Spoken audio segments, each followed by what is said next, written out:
you guys. Action.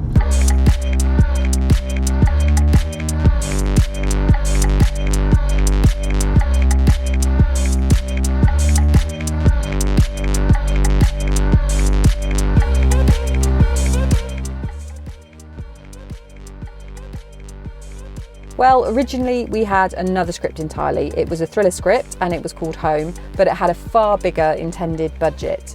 We started raising money for that and we managed to raise a lot of funding, which was fantastic, but then we hit the hurdle right at the end and we couldn't raise the final amount needed in order to actually get started and get filming.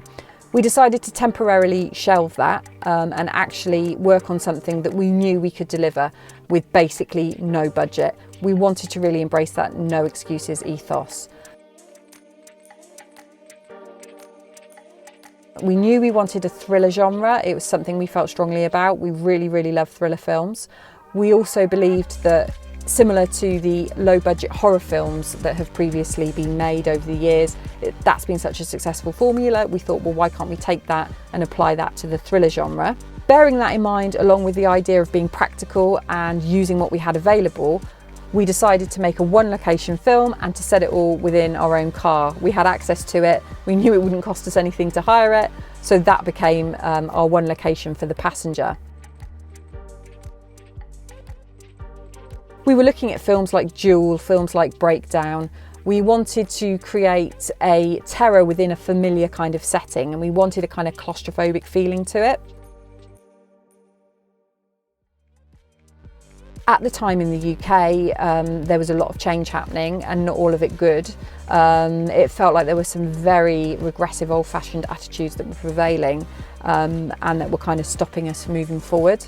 That burst its way into the script of The Passenger and became very much the story of Samuel and the fact that he represents these old-fashioned ways, and the character of Dan not challenging him on that is a warning to all of us that if we don't challenge things that are unacceptable, that they can completely engulf us in quite a terrifying way.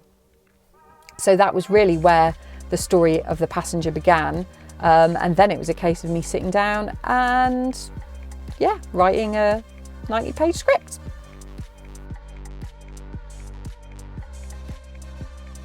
What can you take from that? We don't have all the answers, we don't have any answers, but we can tell you what we learned, and I think the 3 top tips from this part of the experience are to be practical, use what you have available to you. If you've got no budget, that you really need to do that. Think about the themes, think about the story that you want to tell. It needs to be something personal. You need to have a passion for it, to have the longevity to see it through to the end. And also think about the viewers, think about the audience that hopefully is going to watch your film once you've completed it.